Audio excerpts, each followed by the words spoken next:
But when it is sufficiently cleansed, then the next stage will come.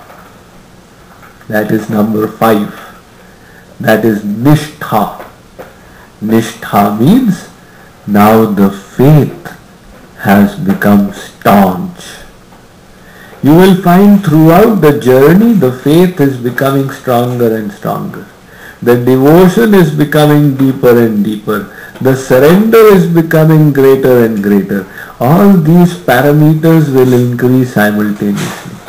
The surrender, the devotion, the faith. Initially, faith was without experience. You did not have experience of God. The scripture said it, the Guru said it, believe it and do it. But now as you are moving ahead, you start experiencing the bliss of God. It comes into your experience. Everybody is hungry for bliss and you get that bliss. Somebody asked Narad Ji, what is the proof of devotion? Can he prove it? This is the day and age of proof. Must be proved in the laboratory. So he says, Pramanantar Syanapekshvatvat Swayam Pramanatvat. Your experience will prove it to you. When you are hungry and you say so, I say prove it. What proof? Prove that you are hungry? How will I prove it? Put some machines, etc. My experience is telling me. And hunger is satiated. Prove it.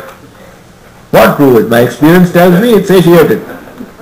Similarly, when you engage in devotion and you start getting the bliss of God, now your experience tells you, yes, it is not just hearsay, it is coming into my experience.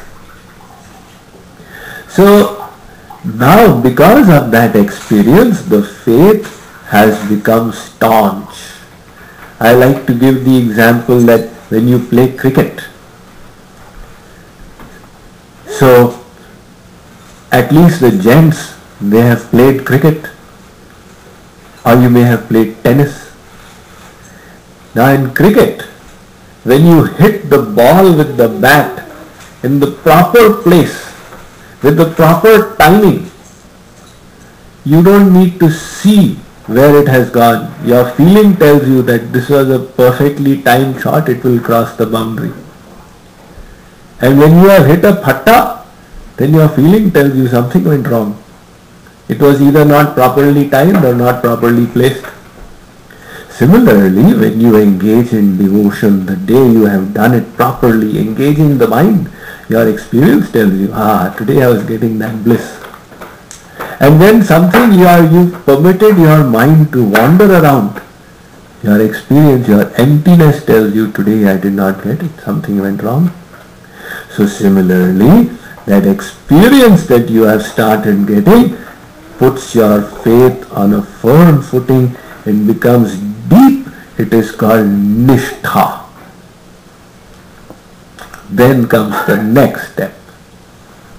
That is Ruchi. Ruchi means you have now got the taste for God. Initially there was a taste for the world. God appears to be like a bitter pill. Somebody who doesn't believe in God, you ask him to come and sit in this satsang for 1.5 hours. He'll say, give me any other punishment, don't do this to me. The topic of God appears so bitter and the world is delightful. Should we go for a picture? Oh, picture! Every pore of the body is exhilarated in the picture. A lecture? Definitely not. Why? When God is an ocean of bliss, why is it that we find him bitter? That is because of the bhav rog, the material disease. If somebody has got jaundice and you give that person sweet sugarcane juice and ask him, how does it taste? He says it's bitter. Sugarcane juice is bitter, but everybody says it's sweet. I've got jaundice. That bilirubin count has gone up, so it's appearing bitter. What is the cure for jaundice? You tell him keep drinking it. And when he keeps drinking it, then slowly he says, yes, you're right. The disease is cured, it's really sweet. Similarly, in the materially conditioned state, the world seems delightful where there is no bliss. Inert thing like cigarettes, he gets bliss from cigarettes. And the ocean of bliss, God is appearing bitter, that's the material disease. But as we carry on, then the sweetness of God is coming. So that is ruchi, or the taste has developed. So that then takes us to the next stage. What is the next stage? Asakti. Asakti means attachment. Now the mind has got particularly attached to God. Asakti kare. So in that attachment, then the intellect gets surrendered. Like the cigarette smoker's mind is attached to cigarettes. So the intellect is surrendered. It does not question what will I get from cigarettes. He reads the pack, it is written there. The Surgeon General of America warns that cigarette smoking is injurious to health. It is? Alright, never mind. Every cigarette smoker is reading that warning and yet they are smoking. Because the intellect is surrendered, now they don't question. Similarly, now at this stage the intellect has got surrendered to God. Because the mind has developed attachment there. So he doesn't question. If somebody says, if you engage in devotion, you'll go to hell. He says, what to do? It's become my nature, I can't avoid it. Somebody asked Chaitanya Mahaprabhu, why do you engage in devotion? Why? He said, it's my nature. Simple answer. If somebody asks you, why do you breathe? First you breathe in, then you're breathing out, and again out. Why don't you just keep it inside or keep it outside? You will say, it's my nature. If I don't do that, I'll feel suffocated. Similarly, now devotion has become a nature. The attachment has developed and the intellect has got surrendered. But yet the journey is not complete. You have to go on. So the next stage is bhav. This is one step before God realization. Now bhav, just like when the sun rises, the night is dispelled. The sun rises and the night is. Can you dispel the night by any other means? Supposing at night you ask all the people in Hopkinton, switch on your lights. The lights outside the house, inside the house, will the night go away? It will still remain. Alright, supposing there are no clouds, the stars are visible. Now will the night go away? Still not. Supposing it's a full moon night, still the night will not move. And once sun rises, the night runs away from there. So God is like that sun, and this material energy, Maya, is like that night darkness. And God rises or comes, darkness is dispelled. But even before sunrise, if sunrise is at 7:15, at 7 o'clock itself darkness is gone, because a few rays have found their way and night is gone. Similarly, as in Bhav Bhakti, the 8th stage, God realization has not taken place, but a few rays have reached the heart and they have cleansed the heart so much to a stage called Bhav Bhakti.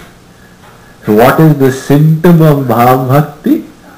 Shantir avyartha kalatvam viraktir manashunyata asha bandha samutkantha. Shantir. Shantir means peace. Where there is cause for anger, still you don't become angry. Where there is cause for anger. If there is no cause, then we are not angry. What is the bravery? Right now, is anybody angry? No. So are you all beyond anger? Absolutely not. There is no cause to be angry. Let the cause come. When you are going back, let somebody hit the car. No? So, where the cause is there, yet we are not angry, that is a symptom that the heart has become so cleansed. So that is bhav bhakti. Avyartha kalatvam. Value of time to such an extent that a moment wasted is felt like a great loss. What did I do? I did not remember God in the last few minutes. So that hankering has come to use every moment to reach the goal.